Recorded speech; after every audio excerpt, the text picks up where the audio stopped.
E eu me lembro de um programa que nós tivemos aqui, Márcio, você falou muito e cobrou muito da igreja, a atuação dela em relação à nossa sociedade, né? O papel realmente atuante da igreja. Resume um pouquinho isso para a gente, que acho que você estava falando no seu primeiro bloco. Não, basta dizer o que está acontecendo hoje, né? Salários de vereadores, salários de deputados estaduais, federais e tudo mais, e está aí a questão do ficha limpa, né? Naquela ocasião, que pelo menos vingou.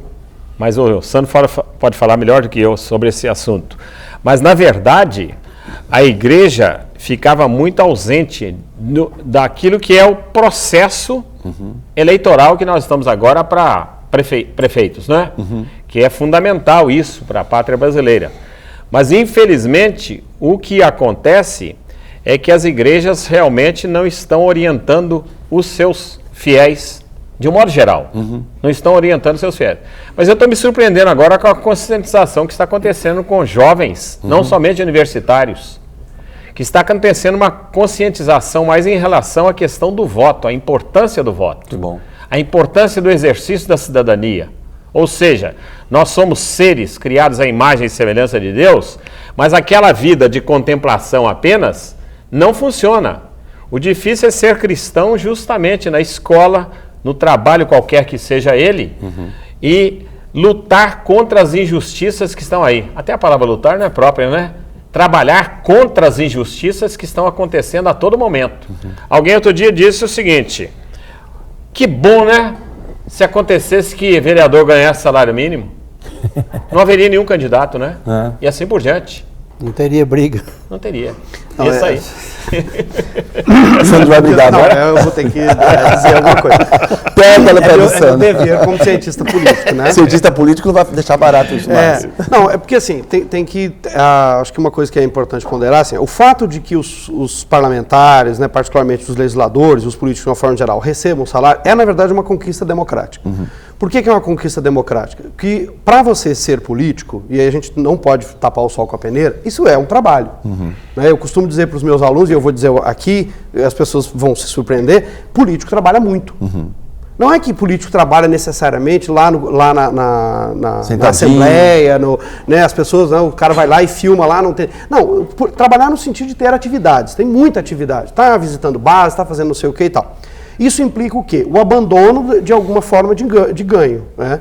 E o que significaria não ter salário, por exemplo? No caso dos vereadores, talvez até seja uma proposta mais execuível, mas para outras funções, sobretudo para o nível estadual e federal, isso implica que a pessoa fique disponível para aquilo. Ora, se nós não tivermos nenhum tipo de compensação, nenhum tipo de salário, o que acontece? Necessariamente somente os ricos e poderosos poderiam, a coisa já é controlada pelo poder econômico, seria controlada totalmente pelo poder econômico, e a questão da corrupção muito provavelmente poderia ser até pior. Mas eu acho que as questões, na verdade, tem uma questão em relação ao lugar, sociologicamente falando, que a gente ocupa, que é importante lembrar. Quando a gente era uma minoria, falando agora dos evangélicos no Brasil, quando se é uma minoria estrito senso, a possibilidade de interferir politicamente é praticamente nenhuma. Você tem essa sensação, é clara.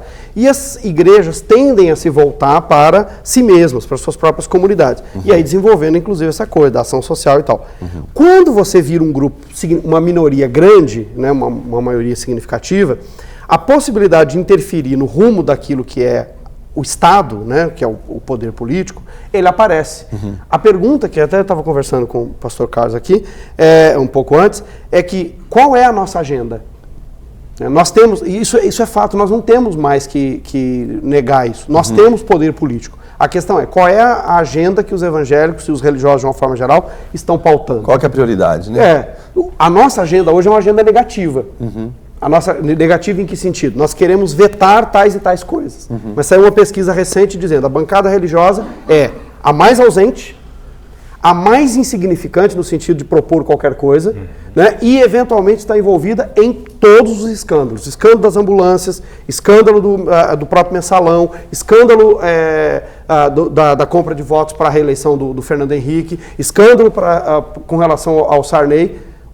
A nossa agenda ela é negativa porque nós queremos vetar coisas e toda vez que um governante quer o apoio da bancada evangélica, ele vai lá oferece para vetar uma lei aqui, um kit ali, um negócio acolá. Nós ficamos confortáveis. E nós achamos lindo, maravilhoso. Por quê? Porque nós queremos evitar que certas minorias que nos incomodam do ponto de vista moral tenham seus direitos ampliados. Aí nós achamos lindo e maravilhoso. Nós impedimos que a união civil de pessoas do mesmo sexo fosse aprovada. Que lindo, que bonito. Isso aumenta o quê? A antipatia. Aí os irmãos que estão trabalhando com os homossexuais, quando chegam lá para trabalhar, fazer o seu trabalho em relação às pessoas que são homossexuais, a única coisa que eles vão ver na pessoa que está chegando lá, aquele lá é o pessoal que quer nos prejudicar. Uai, não vejo como é que podemos ganhar simpatia com isso. Pastor Josué, pegando esse gancho do Sandro, a palavra de Deus diz que a salvação vem pela fé.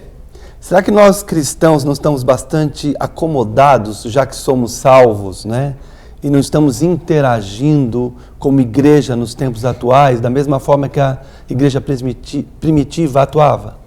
A gente percebe isso no que o Senhor fala com a igreja. Ide e pregai o evangelho a toda criatura. Quando a gente omite de pregar essa palavra, a gente está sendo cúmplice de vários erros.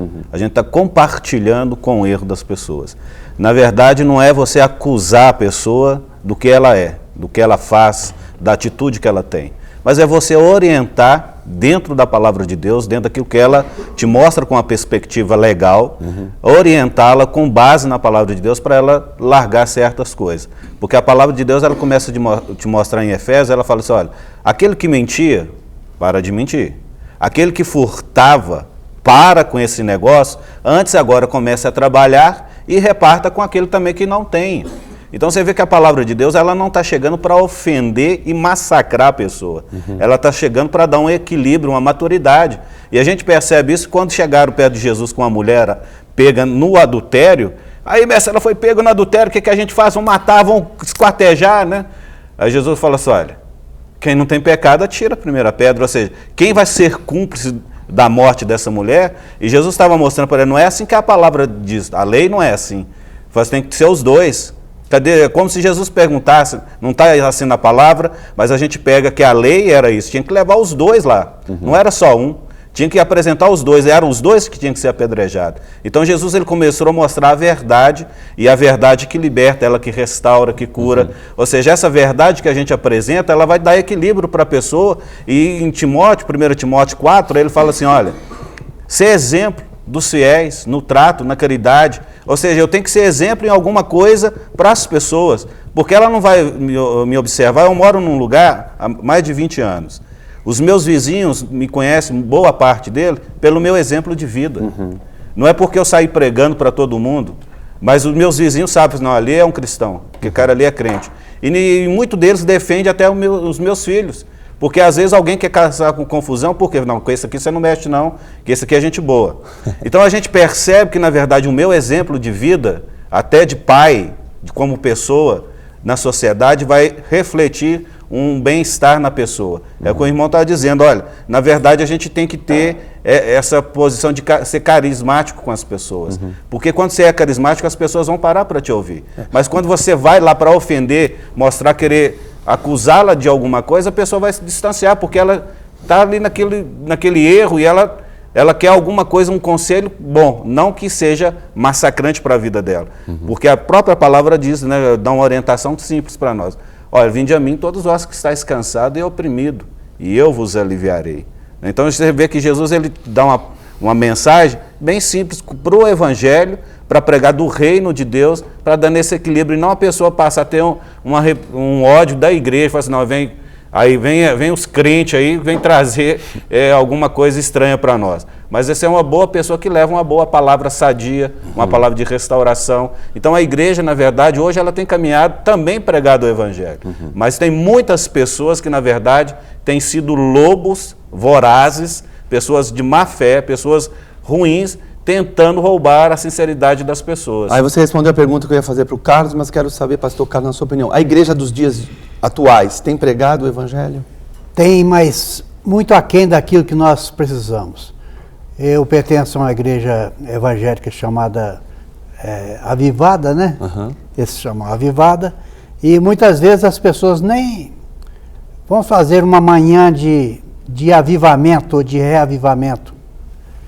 E se esquecem de que a primeira coisa, o produto do reavivamento, do avivamento, é ganho de almas. É fazer crescer o reino de Deus. Não crescer em quantidade. Crescer em quantidade você pode até abarrotar os bolsos de dinheiro. Mas eu quero falar sobre qualidade. E Jesus não está muito interessado em quantidade. Ele está interessado muito mais em qualidade daquelas pessoas que se rendem aos seus pés. Amém. Nós vamos E a igreja precisa de fazer a diferença nesse momento.